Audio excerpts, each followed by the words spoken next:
Narendra Modi came to power in 2014 promising jobs and development. We all know that. Ordinary Indians, Indian industrialists, foreign investors, everyone hoped he could transform India. 3 years later, the story is obviously very complicated. India was until recently the fastest growing major economy. There have been reforms, and from the bankruptcy code to GST. But there's a broad consensus among economists that demonetisation and the rollout of the nationwide tax helped drag down economic growth from about 7.9% last year around this time to 5.7% recently, which was the slowest pace of economic expansion since Modi took office in 2014. A lot of people suggest that's going to pick up, so it's not totally grim, but we're likely to see slower growth for the next year. And so as Modi gears up for elections in Gujarat and also Himachal Pradesh, and also ahead of the 2019 elections, we thought we would get Prashant with his new book out and Shivam to provide a little bit of context for our members on how they feel things are going to go, even if we're not making solid predictions. We could just say Gujarat, BJP, 2019 BJP and sort of be done with it. But I think it's a lot more interesting that there's a lot of different dynamics, and hopefully we'll get into some of those tonight. So maybe if we can just start off, I'd like to ask Prashant, you just wrote this excellent new book, and I'm wondering if you can just explain to people maybe who haven't read the book in its entirety, why you think the BJP has been so successful since 2014, and if you think what's happening with the economy will have any impact on the electoral success that you've written so eloquently about. Thank you, Ian, for having us. And I've always been coming to FCC, but I'd never participated in a discussion of this sort. So I'm also happy to see FCC revive into a forum for discussion and conversations like these. To answer your first question, I've been covering elections in India for the last few years. I covered the 14 elections, spent some time in Bihar, but UP was an immersive experience, was on the ground for months, and that made me approach this project and approach this question. I think there are 4 or 5 strands to the BJP's success, and we can identify that separately. The first is, of course, the Prime Minister's image. You mentioned that in 2014 he won because he promised jobs and development. I think the Prime Minister has consciously reinvented himself over the past decade and a half. If he started out as a Hindu Hriday Samrat, a Hindu leader between 2002 and 2007, a strong Hindu leader, he became a development man post 2007 to 2014, while retaining that image of a Hindu leader as well.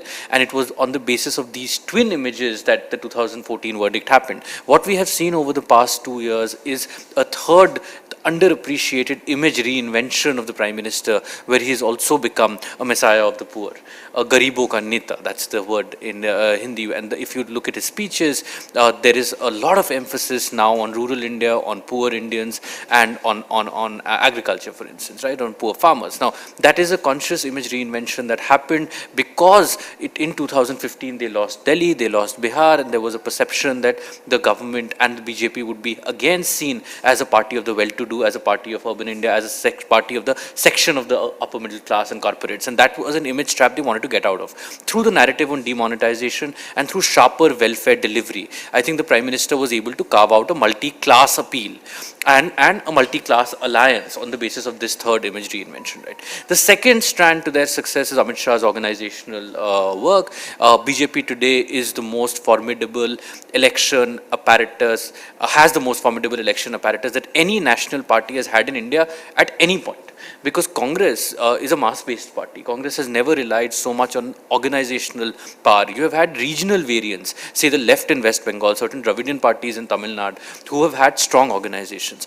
BJP today at the national level is a formidable machine, and this has many components to it. Quantitative expansion of the membership base, where the BJP claims it's the world's largest party, larger than the Chinese Communist Party, to qualitative change in the relationship between the party high command and the party grassroots.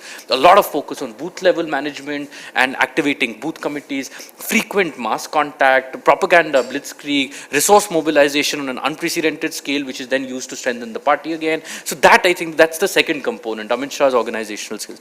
The third is that while BJP used to be primarily an upper caste party, today one could argue that BJP is a somewhat more inclusive Hindu party. It remains a Hindu party, but it has made a conscious attempt to attract the subaltern within the Hindu fold. Specific OBC subcaste, backward subcaste, specific Dalit subcaste who may not have enjoyed some of the political benefits and opportunities that have come through democratization to some within their community. And BJP has been able to carve out again this multi-caste coalition along with the multi-class coalition. Then you have the role of the RSS and the organizational support that the Sangh is able to provide. And today we see a pretty high degree of convergence between the Sangh, which is the ideological parent of the BJP, as we know, a source of their worldview, a source of their personnel, and the BJP government. And this works on the ground because then Sangh is able to deploy its network of pracharaks, the full-time volunteers, as well as its network of sympathizers to build opinion for the BJP and to mobilize voters on the ground on the final day, on the polling day, right? And finally, of course, you have this strong element of communal polarization. BJP is a party that stokes hatred on the ground. BJP is a party that uses deception, that uses lies, that uses propaganda to make the Hindu voter angry, to make the Hindu voter bitter, to make the Hindu voter resentful of the Muslims, to make the Hindu voter resentful of all other parties and portray them as sympathetic to only Muslim interests. And through this, they are able to construct a majority vote. The reason they succeed is because secularism is dead. There is no resonance of secularism on the ground anymore. And you do not hear Hindu voters, even voters of non-BJP parties, think about secularism as a primary determinant of their voting choice. So I think these are the key components of BJP's success in the Hindi heartland, particularly in Northwest and Central India. We also see them adopt other tools, other techniques, co-option of existing political elites, diluting their ideological core, adapting to specific realities as they expand beyond the heartland in places like Northeast India. Will this last? I am not suggesting that they are invincible. I do think that the slowdown in growth has affected them. Whether it will have electoral consequences will have to be seen, but I think it does make them vulnerable. It makes them vulnerable because if you go back to my first point, Modi's multi-class alliance rests on growth, it rests on jobs, and it rests on welfare. To cater to different elements of that multi-class base, right? So, and if the government is not able to deliver on even one of these three, then they are suddenly going to see challenges. And we have seen this the drop or the slip in the narrative from the perspective of the government over the past few months. It is because of the GDP data, of the demonetization consequences, economically adverse consequences of demonetization, which are now coming home to roost, the unhappiness over GST. So I think it's too early to suggest that this is the end of the road for the BJP and the BJP's moment of dominance is over. I think BJP remains India's hegemonic party. It is in power in 18 states. But this is not an invincible machine, and the economic, we will have a longer discussion on it, and the economic narrative will hurt the party. Thanks for that. Let's move over to Shivam. Shivam, the recent criticism we've heard of the economic record has been coming from some surprising quarters. And I think when Yashwant Sinha came out with his sort of fiery op-ed in the Indian Express, it gave maybe some credence to some of the things that had been coming mainly from usual suspects over the past little bit. Do you think that it's significant that this type of criticism is coming from people who would be considered kind of within the fold of the party? And do you think that is do you think that's a significant moment given the sort of sheer popularity that Modi has enjoyed over the past 3 years? Ordinarily, I think criticism from Yashwant Sinha and Arun Shourie should make no impact, because it is well known that they are disgruntled people in the BJP, no matter how respected they are or they were. But fact is, they are speaking what they are saying because they didn't get a share of power. Which begs the question, why did Yashwant Sinha's piece make such an impact? It did so because the Congress party has not been able to make, or the opposition in general, has not been able to make any impact in its criticism of the government, and the Indian media has largely become a mouthpiece of the government. In such a scenario, it is the veterans of the BJP who are getting attention because, and also partly, unlike the Congress, they know how to use words, they know how to write an op-ed that makes an impact. They know how to use the media. They know how to give interviews, which Rahul Gandhi shies away from. I think one very big point that Prashant missed in how BJP wins is the Congress. The BJP is winning. The BJP looks very big. I mean, I buy everything he says about, caste, Hindutva, economy, party organization, and so on. But when the BJP meets a strong challenger, as it happens regionally, Nitish and Lalu come in together in Bihar, or Arvind Kejriwal in Delhi, both in 2015, we saw that the BJP is not invincible. But the BJP looks almost invincible, regardless of what goes wrong or right, when its opponent is the Congress party. And that is also what makes people like Yashwant Sinha shine. In fact, I mean, while the last few days and weeks, Rahul Gandhi is looking better, but actually there's such a vacuum of opposition that anybody, including people in this room, can make a lot of impact in criticizing the government.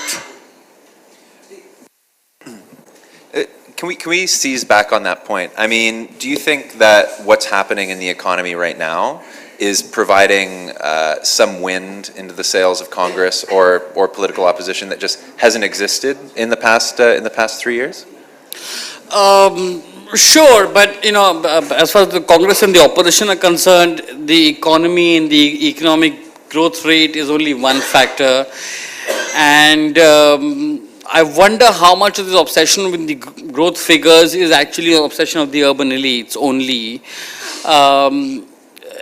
The Congress is looking better also because Nitish Kumar has practically committed political suicide. Arvind Kejriwal has decided to take it easy for a while. So there is absolutely nobody, and suddenly the Congress party and Rahul Gandhi don't look that bad. Having said that, they've also stepped up their game, I think. Rahul Gandhi decided to make a stronger pitch for power himself. But on the economy, we obsess about GST and demonetization and the growth figures. Perhaps the biggest economic impact is that of the agriculture policy of this government, not raising the minimum support prices for farmers. The farm distress, rural distress is, I think, the greater challenge to this government than GST. Because the masses, Prashant rightly said, they've been trying to become a party of the poor.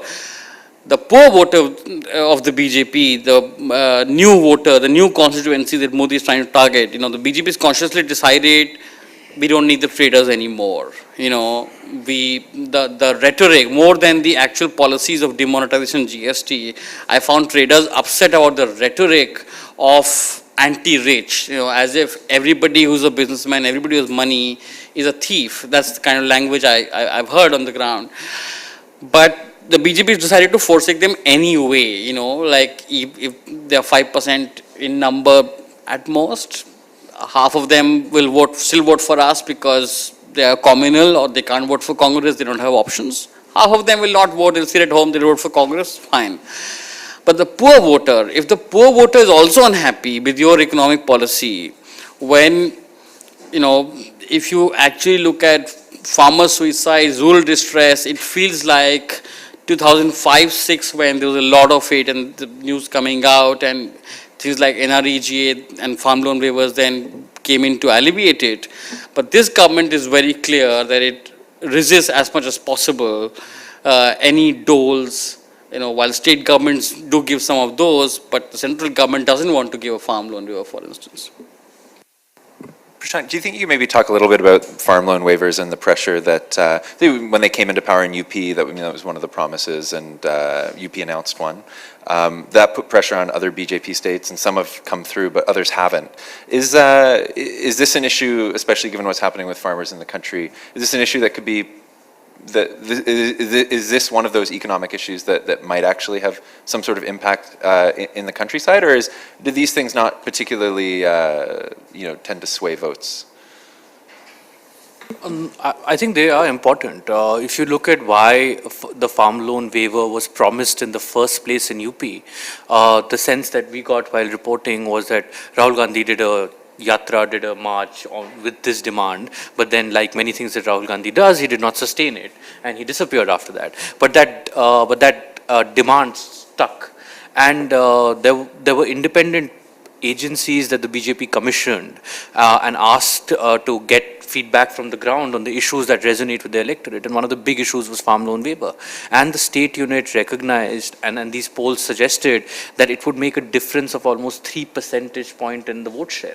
And this is when Amit Shah went to the Prime Minister and said, we have to do this. Now, this is something that the Prime Minister usually has disdain for. This is the kind of, dole politics that he mocked the UPA for, right? And he said that his approach to welfare would be empowering people and not giving out these doles. But when they figured that this is going to have electoral implications, they did promise this. Now, I don't think we can say that it does not make a difference. And you're right, this has sparked this. There's been a domino effect. It has sparked similar demands from other groups. Now, but is it the one issue that can completely change the political game? And that's doubtful as well, because farmers, as we know, are not a homogeneous unit. Farmers are divided. They have common economic interests maybe, but we also know that they're very heterogeneous. Different regions have completely different dynamics. They're divided by caste. They're divided by class. So the poor farmer, the landless laborer, the small and marginal farmer, the rich farmer, they have different interests as well. So I think Shivam has a point that rural distress is going to be an important issue. I think BJP is aware of the power of this vote, especially as it seeks to expand and become a party of also rural India and of farmers and the poor. And at the same time, I think it would be a little premature to say that this is the one thing that will sway the game. Yeah. If I can just take on from that, I think if we go back to 2004, the last time the BJP was in power at the center, and they ran an India Shining campaign, and the opposition question was, Aam Aadmi ko kya mila? What did the common man get? Now, regardless of what Modi's slogan in 2019 may be, and we know what it'll be basically that a lot of work is left, and Modi believes in showing a continuing journey. He's already announced 2022 as the year of delivering stuff, so that questions are not asked in 2019, but questions will be asked, and the voter will ask. Forget the opposition, the media, but the voter will ask himself, what did I get? What did we get? And if you can't deliver jobs, you don't want to give them relief in the, you're stifling NREGA by delaying payments and forcing rural labor to migrate to the city anyway. You are not raising the minimum support prices for farmers. So the voter is going to ask, what did I get? People want something tangible in their hands to see, right? They don't want abstract notions such as black money is being fought, or India becoming cleaner.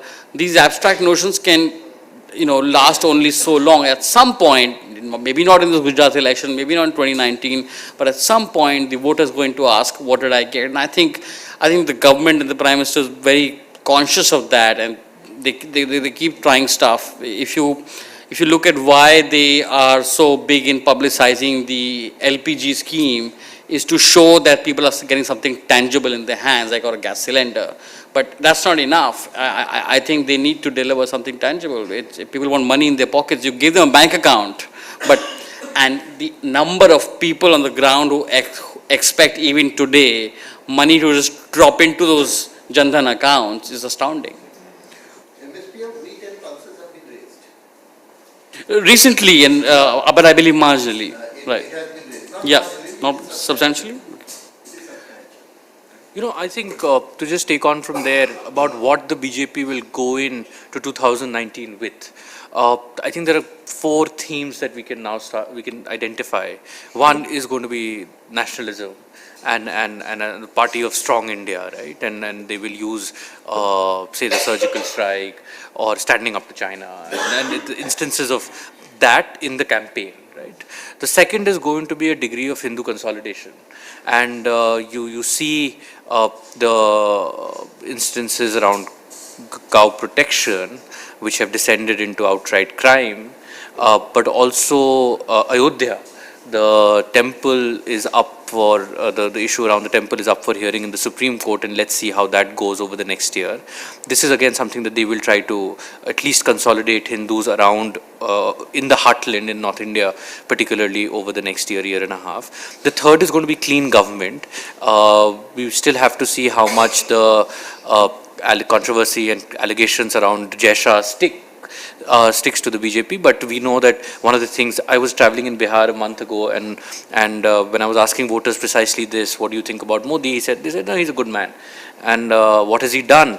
And they did not have many tangible things to offer. But one of the things that they said was, gandagi saaf kar rahe hain, which means that he's cleaning up the dirt. So clean government, which is cleaning up past dirt, and therefore needs more time to deliver on the foundations that have been, to build on the foundations that have been. And the fourth is welfare, and that is where the tangibles come in. On welfare, I think they will talk about LPG, as Shivam mentioned, they will talk about bank accounts, they will talk about toilets as a part of Swachh Bharat, and they will talk about power. And earlier the policy announcement was that they would electrify all the unelectrified villages, which were 18,000 villages. Now we know that electrification of villages you can claim that villages are electrified only if you just have one pole in a village and 10% of the households have a connection, right? But if you see Modi's speech from 3 weeks ago, he has said that all households will be electrified by the end of 2018. That's a really ambitious target. I don't know whether he will succeed. But if they are able to achieve a degree of success on that front, I think that's another thing that they will go with. Whether it's enough is Do you think, I mean, given all you've mentioned about clean government, the shift to sort of anti-corruption narratives from sort of economic reform narratives, do you think there's been a shift away from the sort of development man of Modi and more towards a sort of anti-corruption platform, or are those one and the same? Are they different? I mean, I think the integrity platform was a strong platform even in 2014. Remember, this was a time when the corruption around Congress was a theme that he spoke about in every speech. Arvind Kejriwal did him great service by launching the anti-corruption movement from 2011 and making the country completely, aware of this, one would say, or if you're a skeptic, cynical of the Congress and the nature of the regime then, and BJP and Modi had the machine to take advantage of it. Even now, there is still a lot of faith in the integrity and the intent of the Prime Minister. And he is going to definitely play that integrity card, and he is going to package all that he has done, from demonetization to GST and the effort to formalize the economy as a part of this anti-corruption image. No, I think that's a very interesting question, Ian, because corruption has always been an issue in Indian politics, and perhaps it means different things at different times. In 2011 onwards, the Lokpal movement, the Hazare movement, corruption perhaps stood in for high inflation at the time, as one saw. Many surveys around 2014 showed that people's number one issue with UPA 2 was inflation and not corruption. But they're one and the same. A lot of people think that inflation is high because the government is corrupt. But today, Modi's anti-corruption, I think, stands in for anti-rich. Because anti-rich is pro-poor, I'm hurting the rich, and that's why they are making a noise, which is not what Modi said in 2014. In 2014, when Modi said Vikas and development, it was very much a line that the rich constituents liked. So I think we have all witnessed by now the change in our basically MBA corporate startup center-right type friends who were very gung-ho about Modi in 2014, but today they're turning slowly, and some of them are like, how do we get rid of him? Traditionally, which sort of economic issues have resonated at the ballot box? I mean, I was speaking to Yashwant Sinha a couple of weeks ago, we were saying earlier, and he kind of said, look, there's two main things. One is jobs, and the other is inflation. And right now, there's a bit of a jobs issue, but there's not really any significant inflation. So he was predicting, there may be some difficulty, but it's unlikely to have some major impact. Do you guys agree with that sort of analysis, that there's basically two big economic issues that really, really resonate at the polls, and other than that, say something more amorphous like bank recapitalization, or whether demonetization figures from the RBI were really showed it was really worth it in the end, et cetera. What's going to resonate in terms of economic issues, and how bad do you think it's going to have to get before there's some? Shivam wrote an excellent piece on inflation, so I'll let him take that. Well, my theory is that the only thing that matters in general elections is inflation, inflation, inflation. And there's some very interesting research that shows that somehow inflation goes up in the last 2 years of every central government. And I think Modi is conscious of that, and Modi's economic policy has been to control inflation. The reason why GST has been implemented in a hurry in the middle of the financial year is to give it time before 2019, since GST is known to drive up inflation a bit. They made historic changes in monetary policy to make inflation control the center of it. Demonetization brought down inflation because, you don't have economic activity or inflation.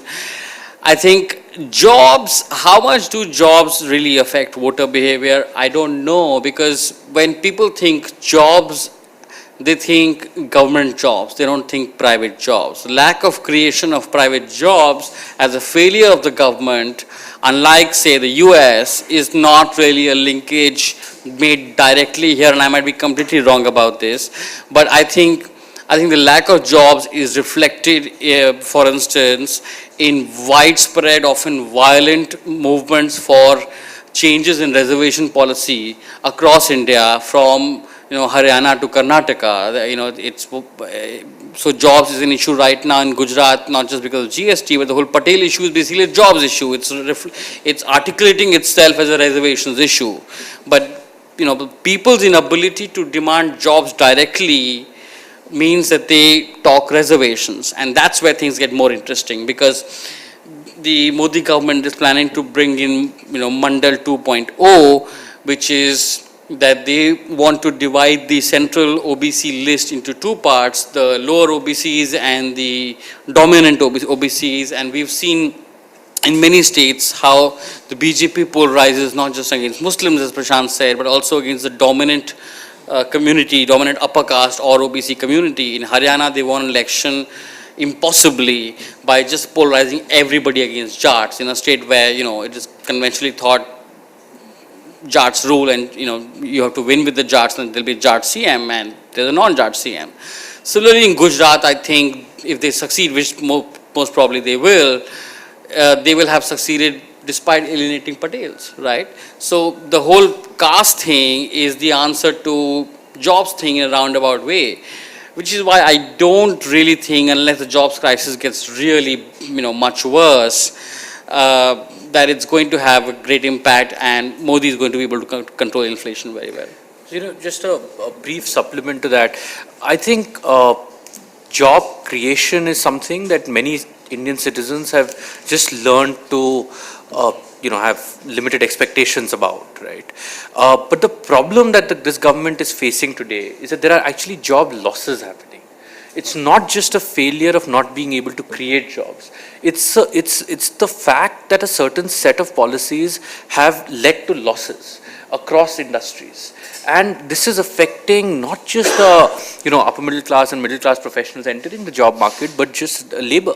And that, I think, and that's the difference between a 7.9 and a 5.7 growth figure, right? So the growth figure itself is inconsequential beyond policy circles, but the real life impact is on precisely job losses. And I think if they are not able to, if you're going to continue to see, as you mentioned in the beginning, a downward trajectory of the growth figure, or an inability to at least get it back to 7 in the next few quarters, and if that is going to mean a continued erosion of jobs, then I think it's something for the government to worry about. But I do think that one of the ways in which they will do it is take the narrative away from job losses to social engineering of the kind that Shivam talked about, and to the other 3-4 elements.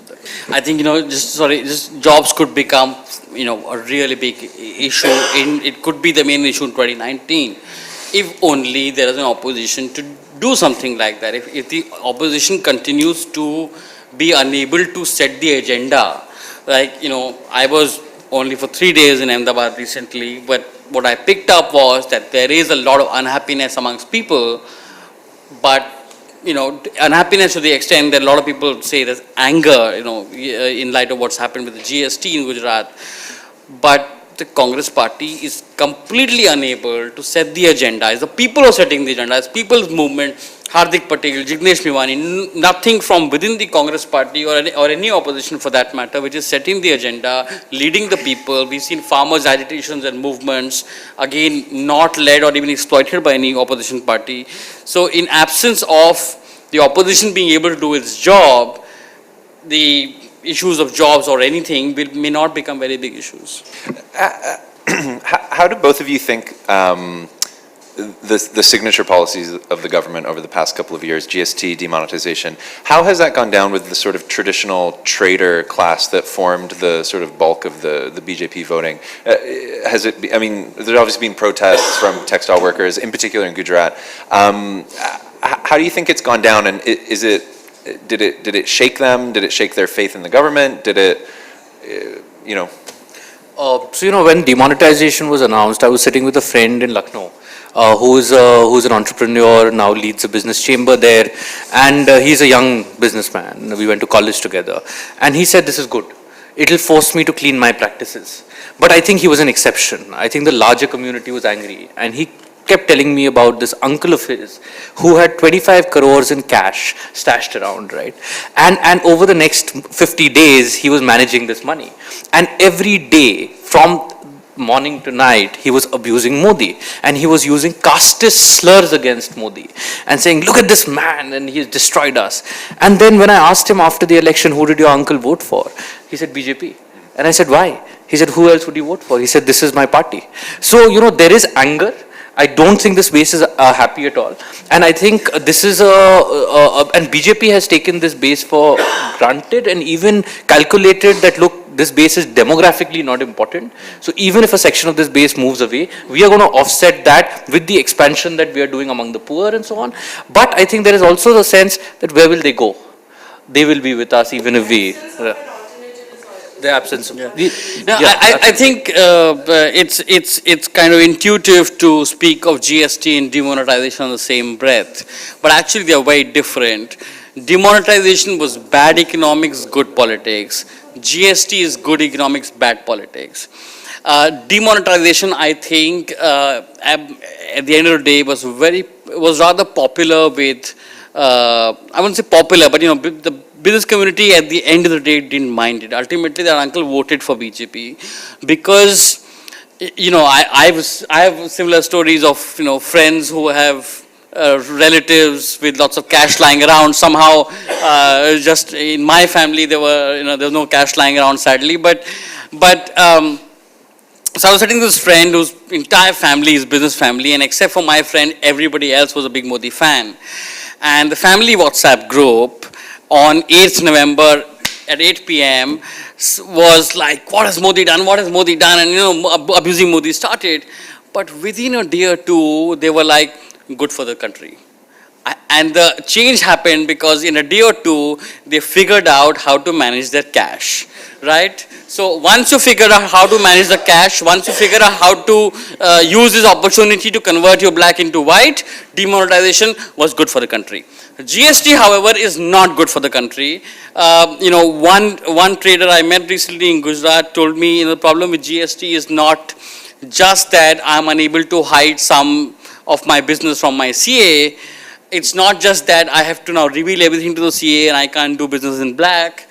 But the fact that I am now answerable to my CA who makes me wait for 30 minutes is like I have a job. I used to take pride in being a businessman, being self-employed. I wasn't beholden to anybody. I didn't have a boss. I used to do business in cash.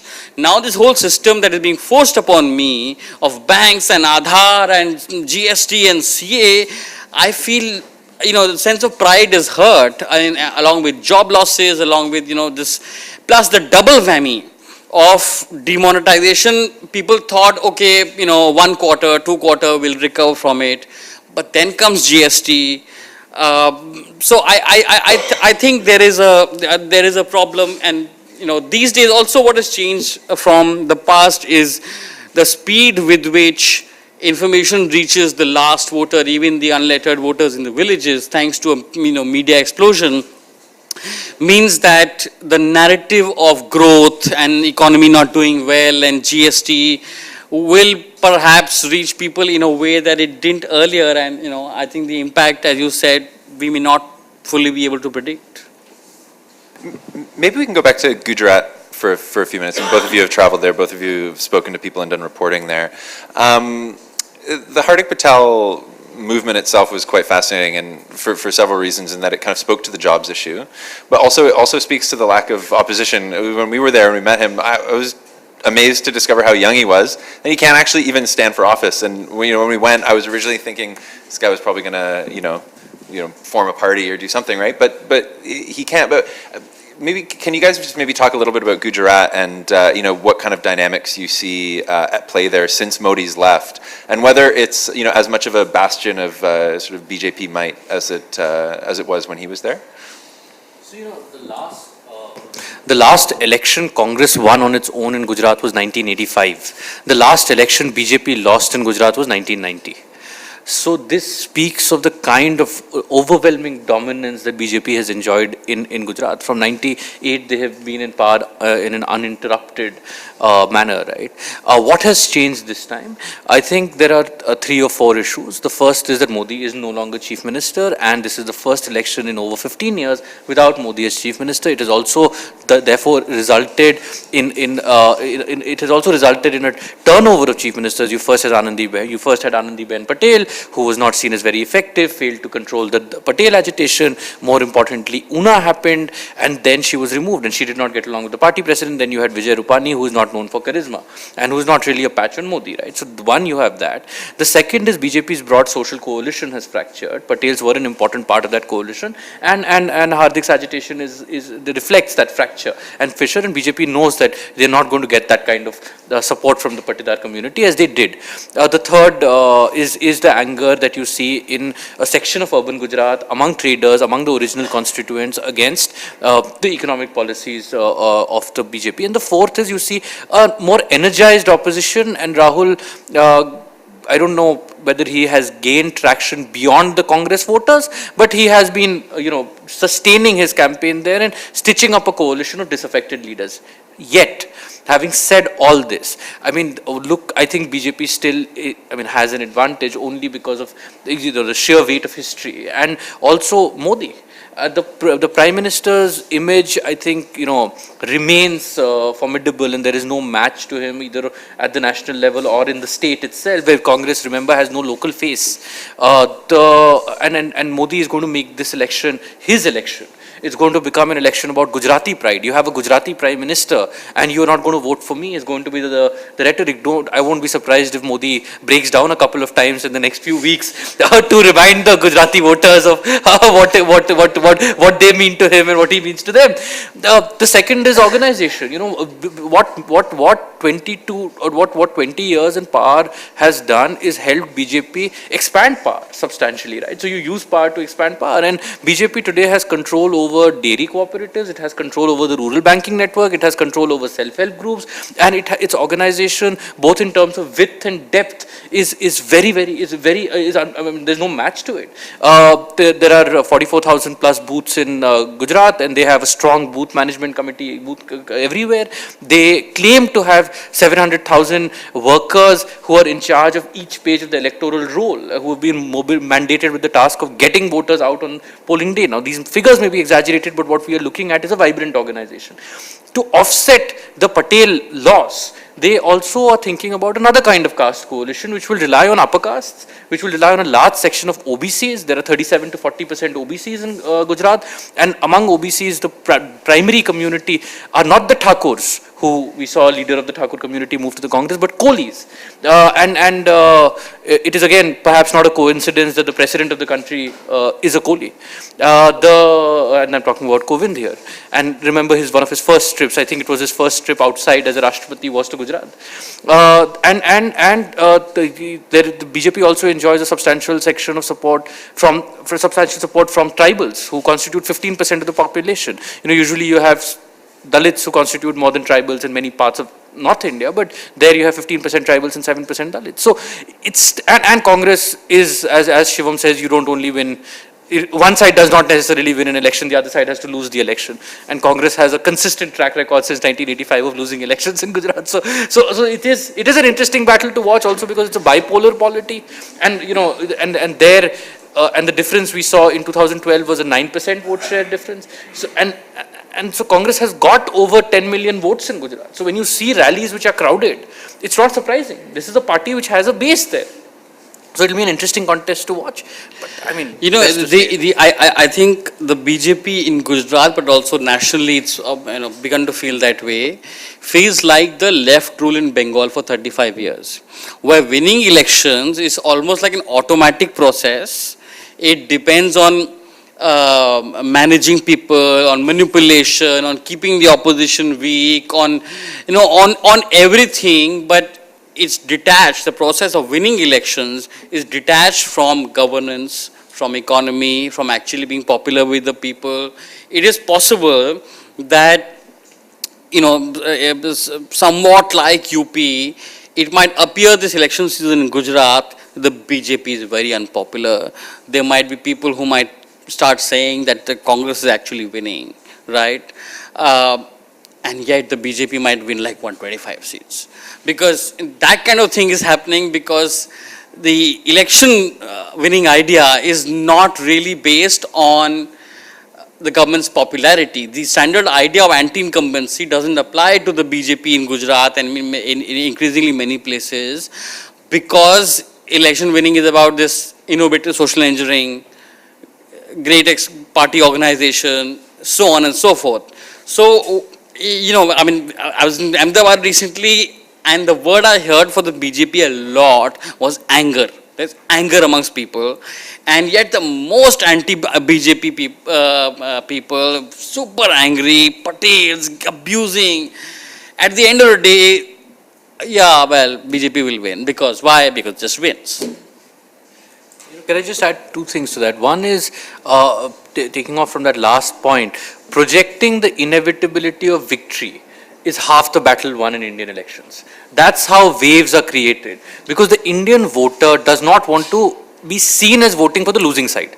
That they think is a wasted vote, right? So as soon as BJP has very successfully projected this image, and maybe some of us in the media are also complicit in projecting this thing that we are going to win anyway. And if you're going to win anyway, the party says we are targeting 150 seats, the voter says, 150 means they'll get at least 100, right? So that means they're winning. And the second is that, if you look at the 2012 vote share, then there is a difference of about 9 percentage point between Congress and BJP. But if you go to the 2014 elections, the BJP got almost 58-59% of the vote share, right? And and so even if BJP drops 10 to 12% of the vote share that it got in 2014, it's still winning comfortably. So it has a cushion, which is substantial. Now, which frame should you use? The assembly election or the Lok Sabha election is a question that we grappled with a lot in UP when we were traveling, because in 2012, the BJP actually got only 15% in UP, but in 2014, it ended up getting 40% almost, and in 2017, it retained its Lok Sabha vote share. So, I don't know which frame is a better comparative frame, but that's something to just think about. Yeah, I just want to open it up to questions. I think one over here. I think we have a mic, so just if you want to wait 2 seconds. My question is, let us look at the opposition. Hardik Patel is there. Congress is there. Is there any chance of Hardik Patel and Congress coming together? If they come together, what would be the consequences?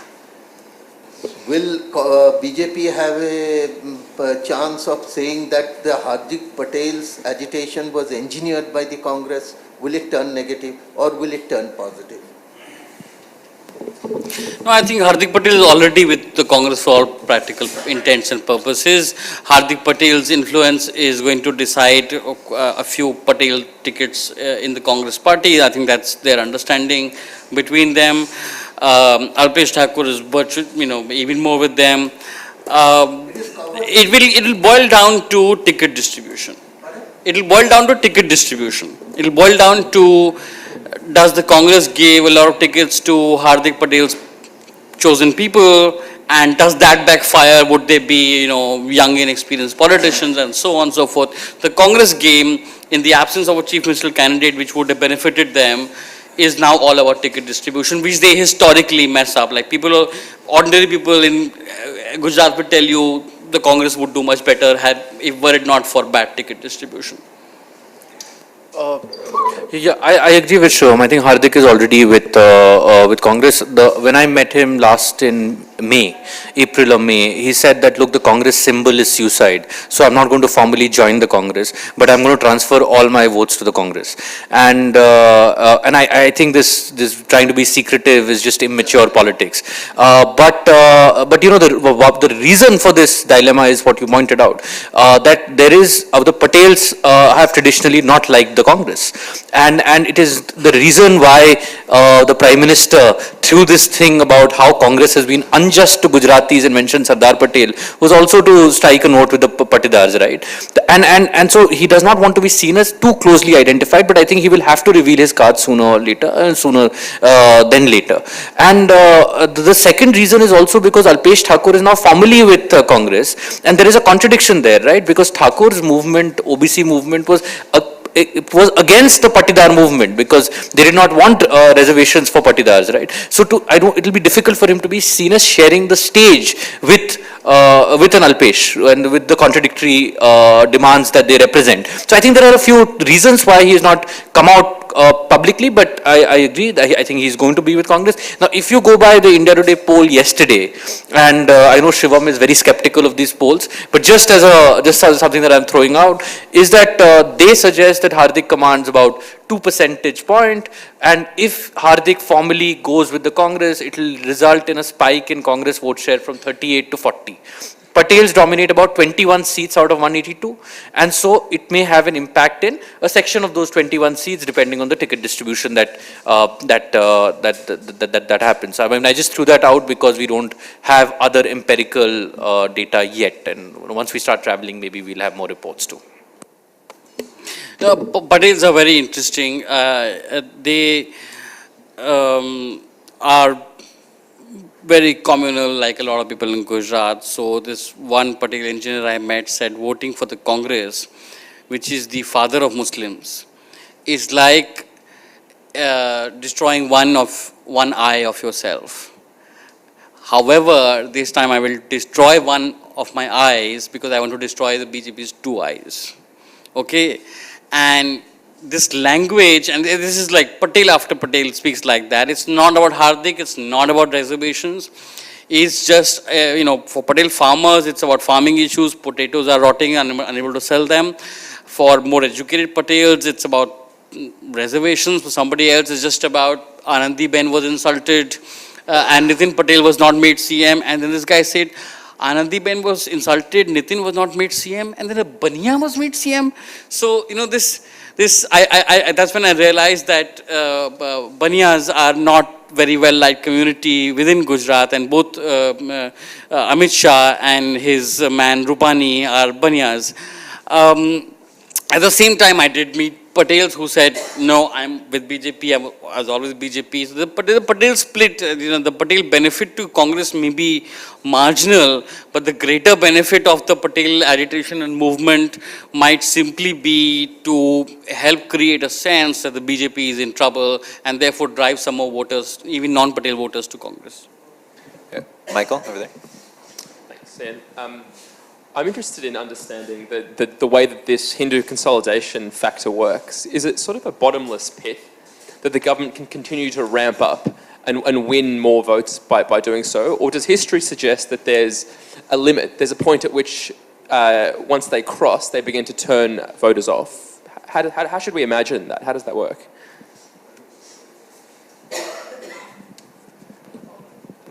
You know, I think you just have to see it as a part of a continuum where this project began in some ways 92 years ago, right, with the founding of the RSS, and with the explicit objective of organizing and uniting Hindu society. Now, electorally, we have seen BJP sharpen the rhetoric, dilute the rhetoric, depending on the state, depending on circumstances.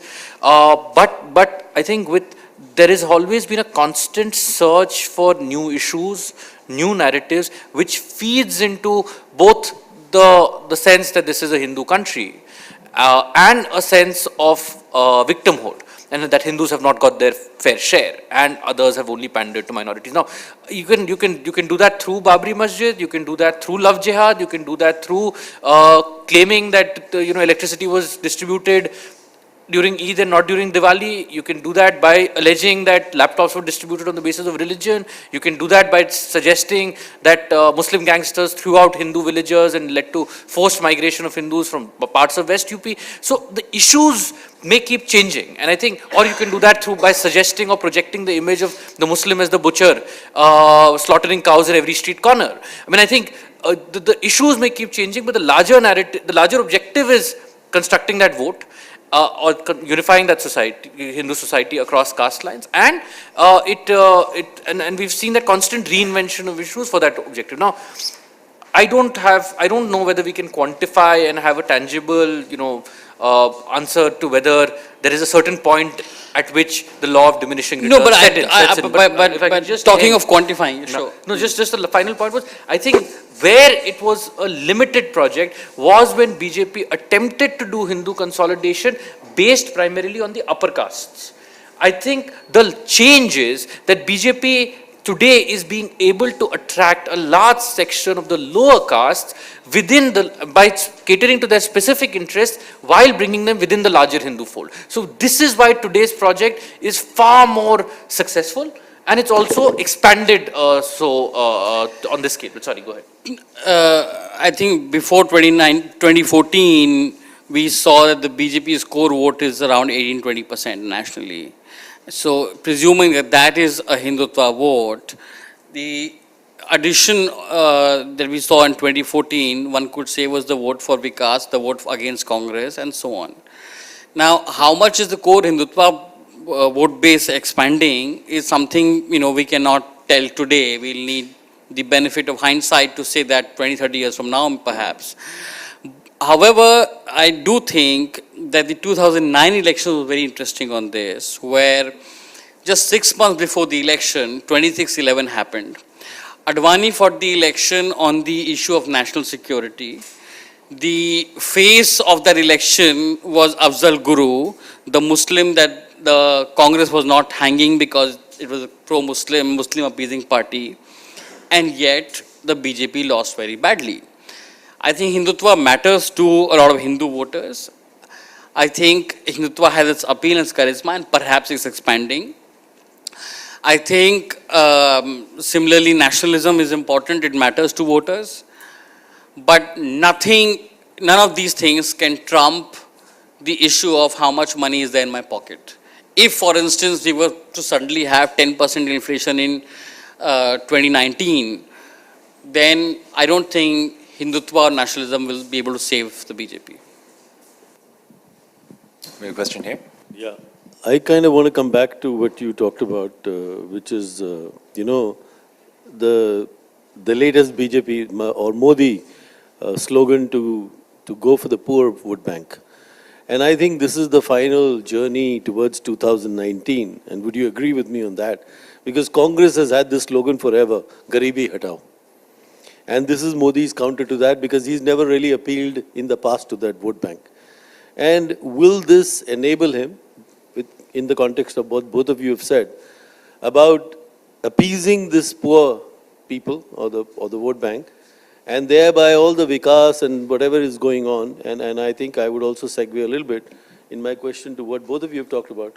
Look, they're going gung-ho with infrastructure development, whether it's highways, ports, building this, building airports, which is going to generate a lot of employment in infrastructure development. It already is. They're spending lakhs and lakhs of crores of rupees, whether it's the railways. Why do you think Piyush Goyal has been brought into railways and Nitin Gadkari continues with expanded task, waterways?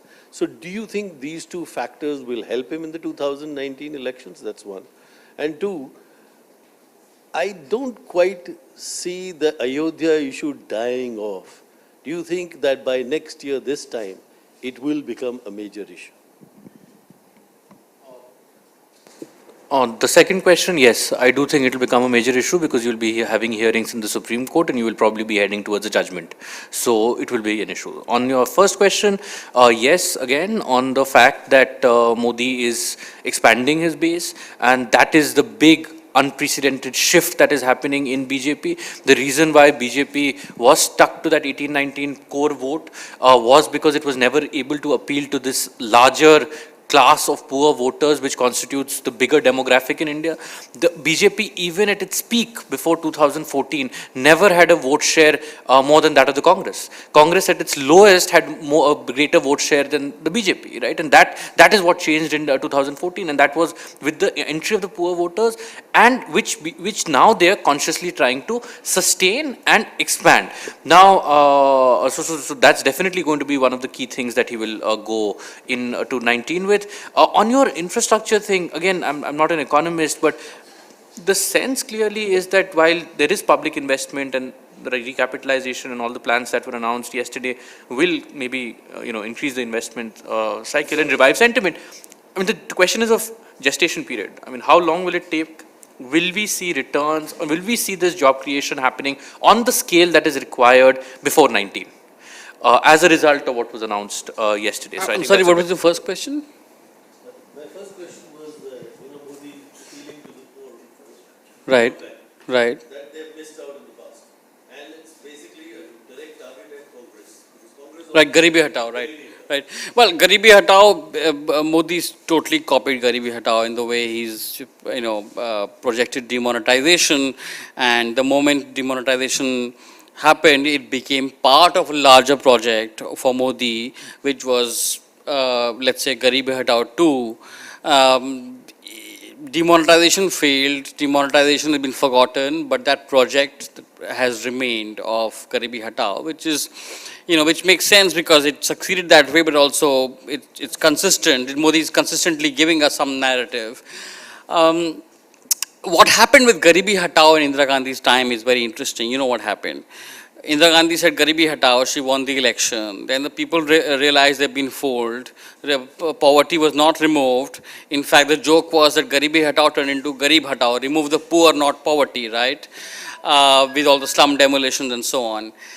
Then, thereafter, people realized that they are not actually getting anything. The economy was not going anywhere. Jobs weren't to be had. And popular agitation started across India. The opposition didn't exist. But people's agitation started across India, which then coalesced into the JP movement, into rail strikes and so on. And that led to the emergency. Now, how much of that history is going to be repeated, I don't know. I hope not. To answer your question about infrastructure, I think people want tangible development in their pockets. The infrastructure does not result in votes. We saw that with Vajpayee in 2004, who built the Golden Quadrilateral. We saw that with Akhilesh Yadav making his Agra Expressway one of the biggest things about his achievement. It did not result in votes. And Modi really understands this.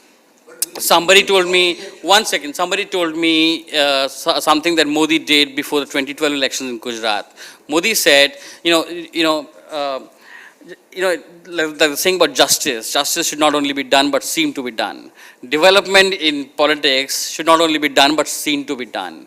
So Modi, before 2012, he said, in every district in Gujarat, like districts across India, district towns are like small strips of highways, 5-kilometer max strip of highway.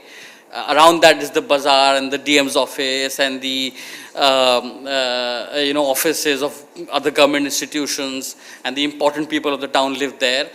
This Kacheri, this 5-kilometer strip, the district town, Modi said, let's make this shine. So in every Gujarat district, he made this part shine. You know, you can't make everything shine in one go. We're a poor country, we don't have only that much money, but let's make this shine so that, because this is where everybody from the district will be coming and going all the time, and they will say, oh, look how the district is shining, look how the bazaar, look how the road is looking, right? The highway on which the poor is not traveling will not fetch votes, but this will fetch votes. And Modi has done something very similar in this government, where they had a plan. I don't know where it's going, because like all their ambitious plans, they take, forever to deliver, but they've planned to do up 400 railway stations across India and make them look dazzling new. So there may be as many rail accidents as possible, but it's visible development. When you go to the railway station and suddenly it looks 21st century, you'll be like, wow, this is what Modi has done. And I think visible development is what infrastructure does not really deliver. Third question was Ayodhya. Ayodhya, in 2012 elections in UP, in Fulpur near Allahabad, which used to be Nehru's constituency, I asked a BJP worker, why has the BJP declined in UP? And he was very clear, the BJP is not going to win this election. It was the UP Assembly election 2012. And he said, declined because people felt we cheated them over Ram Mandir. We promised us something and then we totally forgot it. Again, lack of consistency in the political narrative. So Modi is not really offering Ayodhya. They're just doing symbolism over it. There'll be the courts doing their stuff. Modi, I'm not doing Ayodhya. So it's like a side small issue. Second reason he said the BJP declined in UP is because it couldn't play the caste game very well. Played it for a while and then it got sidetracked and became an upper caste party again. So I asked him, and this is 2012, Feb, March. I asked him, what should the BJP do to revive itself in UP? And he said, bring Modi. I said, what will that achieve? He said, that will polarize the electorate. The issue will be you are with Modi or against Modi, just as back then you were either with Ram or against Ram, right? And he was so right. We saw this happen in 2014. Modi became the main political narrative. Are you with Modi or against Modi? And in fact, there are these Modi memes that I've seen circulating on WhatsApp. It's a photo of Modi in a Gujarati dress and it says, are you with me? So what is the polarizing issue of 2019? Are you with me? Are you not with me? Will it be Ayodhya? Will it be infrastructure? I don't know. Let's not underestimate Modi's ability to come up with something really new tomorrow morning. I think we have a question over here. Just a small addition to what you're saying. Like, I think the biggest advantage for BJP is the inconsistent Rahul Gandhi. Wherever there is a consistent opposition, for example, in Kejriwal has been consistent, Nitish Kumar has been consistent in Bihar, BJP has really had problems. And this is quite clear. He is just going there and going to some mandirs, then he's saying the GST as a Gabbar Singh tax. It's quite a jog. So, I mean, in such situation, do you really think the Congress can consolidate people behind them in Gujarat? No. And the Congress party is there. It's an NGO. It's not a political party. I asked somebody, was there more anti-incumbency against the BJP in Gujarat in 2012 or now? Because, you forget the past, but in 2012 also a lot of people thought Modi is not popular and there are issues. And I was told, isn't it obvious that every 5 years the anti-incumbency increases? Every 5 years people become more and more impatient. What have you done? What have you done? And yet the Congress is not able to exploit it election after election. This is the Congress party has lost some 12-14 MLAs to the BJP this year. A year where, if the political wind is against the BJP MLA should have been joining the Congress. They've lost Waghela, who could have been a CM candidate. He would have outshone Vijay Rupani, right? Had you made it a Waghela versus Rupani fight, you would have had a very good chance because, Rupani is nobody. But now you're making sure it's a Rahul Gandhi versus Narendra Modi fight where Narendra Modi will easily outshine Rahul Gandhi. So Congress, I mean, people say they're not doing as badly. The other issue with Congress in Gujarat is that in UP, Bihar, secular parties are called pro-Muslim. In Congress, in Gujarat, they're called anti-Hindu. So Gujarat is like another level of communal. So Congress has a anti-Hindu image, which they've been trying to change with Rahul Gandhi going to temples, except that he doesn't really have the body language of Modi to appear like a good Hindu. I think Priyanka would do that job better, but she's a victim of patriarchy.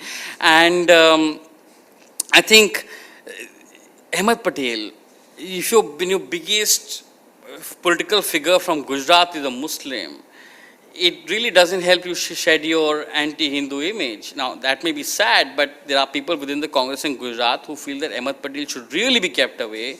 One, for the anti-Hindu image, and two, because what has Ahmed Patel delivered all these years? He's responsible for a lot of the bad ticket distribution.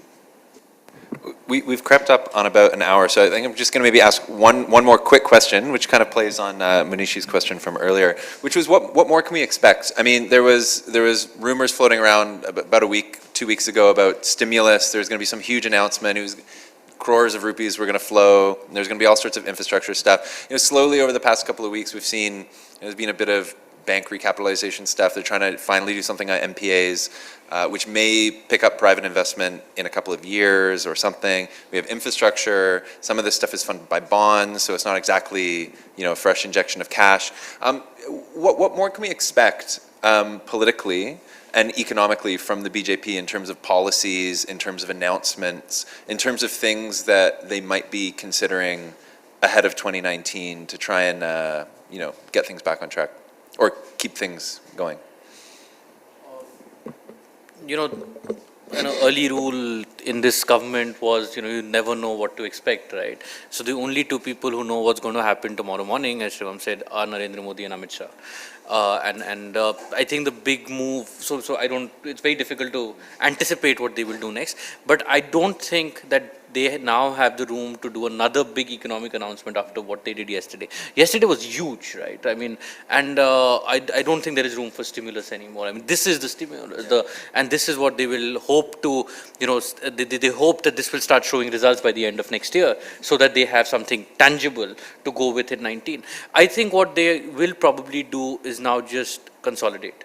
And consolidate and see, one of the things that this government has done is burdened the entire system with schemes. Every ministry has these 3 new schemes, right? Or reinvention of old schemes. I think they've just decided to narrow down on the 4 or 5 big ticket items which will resonate with the electorate, which is what Ujjwala did in UP, which is what Power may do. So just focus on that. Focus on the social engineering, the subcategorization of OBCs that Shivam mentioned, and ensure that in every state you are able to carve out these wider coalitions of both the upper castes as well as the backwards, and keep and try to win out of the 6 big elections in the next year. These are all 6 have a straight Congress BJP face-off.